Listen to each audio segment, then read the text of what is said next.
ሰላም ጤና ይስጥልን። ዛሬ ዓለማችን በታሪኳ አይታው በማታውቀው እጅግ አስደንጋጭና አስፈሪ የታሪክ መስቀለኛ መንገድ ላይ ትገኛለች።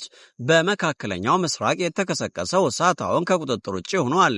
የዲፕሎማሲው መንገድ ተዘግቶ የተኩስ አቁም ስምምነቶች ፈርሰው ዓለም አቀፉ ማህበረሰብ የሶስተኛውን የዓለም ጦርነት ጥላ እያየ ይገኛል።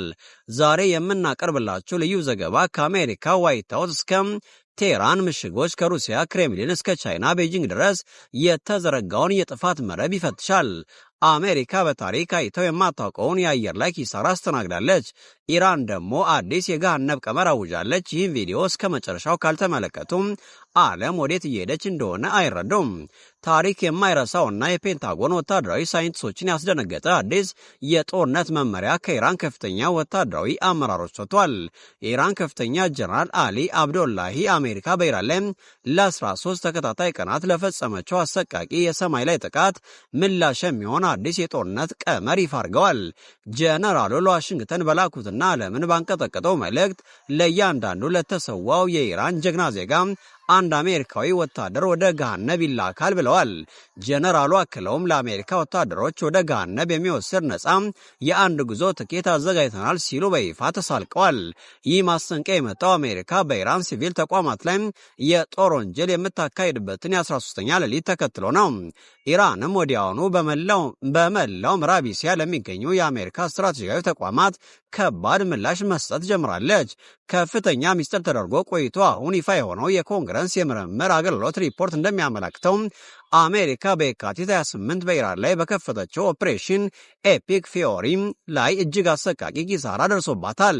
ቢያንስ 42 የአሜሪካ የጦር አውሮፕላኖችና እጅግ ዘመናዊ ድሮኖች በኢራን የአየር መከላከያ ተመተው ወድቀዋል ወይም ሙሉ በሙሉ አገልግሎት መስጠት በማይችሉበት ደረጃ ላይ ይገኛሉ። ይህ ኪሳራ በአሜሪካ ወታደራዊ ታሪክ ውስጥ ታይቶ የማይታወቅ ሲሆን የሟቾች ቁጥርም በከፍተኛ ሁኔታ እየጨመረ ነው።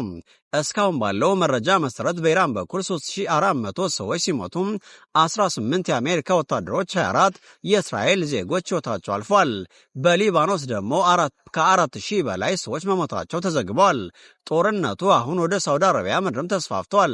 በኢራን የሚደገፉት የየመን ሁቲዎች በቀን 4000 በርሜል ነዳጅ የሚያመርተውን የጃዛን የነዳጅ ማጣሪያ በ3 የባለስቲክ ሚሳይሎች ደብድበዋል። ከቦታው የሚወጡ ምስሎችና የቪዲዮ መረጃዎች እንደሚያሳዩት ማጣሪያው በጥቁር ጭስ ተውጧል። ግዙፍ ፍንዳታዎችም አካባቢውን እያናወጡት ነው። በሌላ አስደንጋጭ ዜና በባህሬንና ኩዌት በቃን በማለት በሚስጥር የጦር ጀታቸውን ወደ ኢራን በመላክ የሚሳኤልና የድሮን ማዕከላትን መደብደባቸው ተሰምቷል። የሳውዲ አረቢያ የአየር መከላከያ ሳይረኖች በያምቡና በጂዛን ግዛቶች ሌሊቱን ሙሉ ሲጮሁ አድረዋል። ፕሬዝዳንት ዶናልድ ትራምፕ ለሩሲያና ለቻይና የመጨረሻ ማስጠንቀቂያም ሰጥተዋል። ትራምፕ ሲናገሩ ለኢራን መሳሪያ ለማቅረብ የምትሞክሩ ከሆነ ለእናንተ በጣም መጥፎ ይሆናል በማለት ዝተዋል።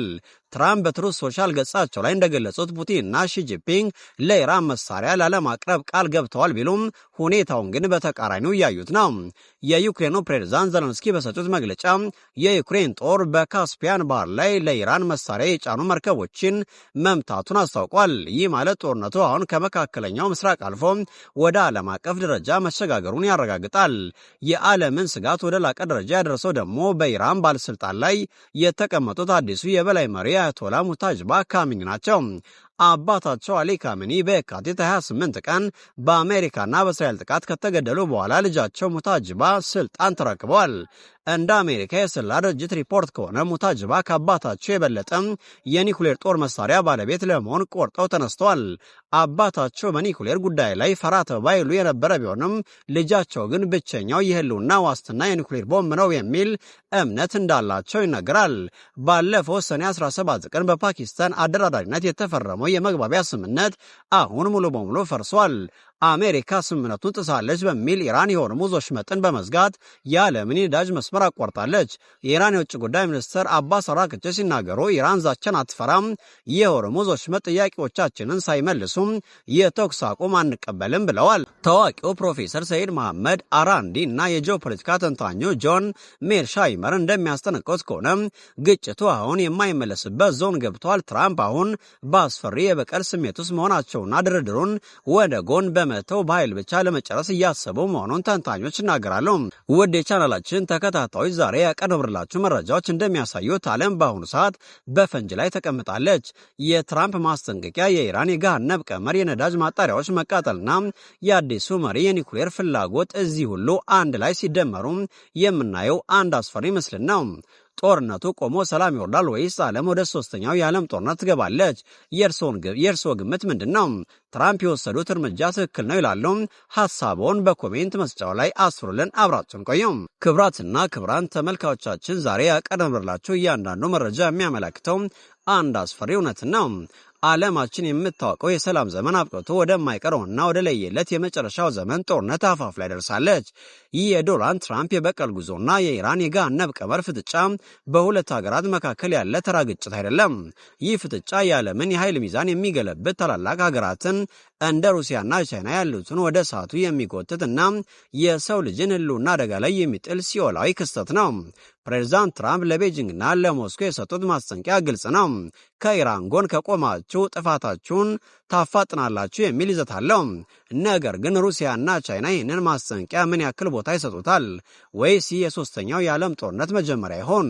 በሌላ በኩል አዲሱ የኢራን መሪ አያቶላ ሙጅታባ ካሜኔ ይዞ ወደ ኒኩሌር ጦር መሳሪያ ባለቤትነት የምታደርገው ሽምጥ ሩጫ መላው መካከለኛው ምስራቅ ለዘላለም የሚቀይር ነው። የጃዛን የነዳጅ ማጣሪያ በእሳት መጋየት፣ የሆርሙዝ ወሽመጥ የንግድ መስመር መዘጋትና የአሜሪካ አየር ኃይል የደረሰበት ታይቶ የማይታወቅ ኪሳራ ጦርነቱ ገና ጅምር ላይ መሆኑን ያበስራል። ዛሬ የምናየው ጭስ ከጃዛን ማጣሪያ ብቻ የሚወጣ አይደለም። ይህ ጭስ የቆየው የዓለም ስርዓት እየነደደ መሆኑን የሚያሳይ ምልክት ነው። ጀነራል አብዶ የገሃነብ ትኬት አዘጋጅተናል ሲሉ፣ አሜሪካ ደግሞ ኦፕሬሽን ኤፒክ ፊሪ በሚል ሾዎችን ስትቀብር በመካከለኛው ያለው የጥቁር ገደል እየሰፋ መጥቷል።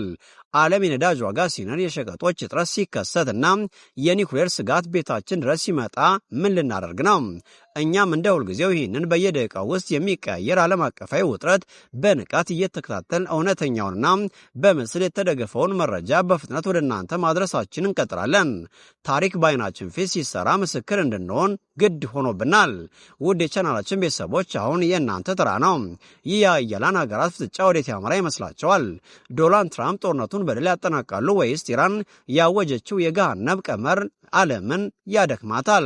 ሩሲያና ቻይና በትራምፕ ማስጠንቀቂያ ይበገራሉ ወይስ በድብቅ ኢራንን ማስታጠቃቸውን ይቀጥላሉ? የእርስዎ ግምት ለሌሎች ትልቅ ግንዛቤ ስለሚሰጥ አሁኑኑ አስተያየታቸውን በኮሜንት መስጫ ላይ አስፍሩልን። እንደነዚህ ያሉ እጅግ ጥልቅና ሚስጥራዊና ሰበር መረጃዎች ለብዙሃኑ እንዲደርስ ቪዲዮውን ላይክ ማድረጉን አይረሱም። መረጃው ለሚመለከታቸው ሁሉ እንዲደርስ ደግሞ ሼር በማድረግ የታሪክ ተካፋዩ ነው። በየደቂቃው የሚወጡ አዳዲስ መረጃዎች እንዳያመልጠዎትና ሁልጊዜም ቀዳሚ መረጃ ተቀባይ እንዲሆኑ የቻናላችንን ሰብስክራይብ በማድረግ የደወል ምልክቷን መጫናችሁ እንዳትረሱ። ስላዳመጣችሁን ከልብ እናመሰግናለን። ሰናይ ጊዜ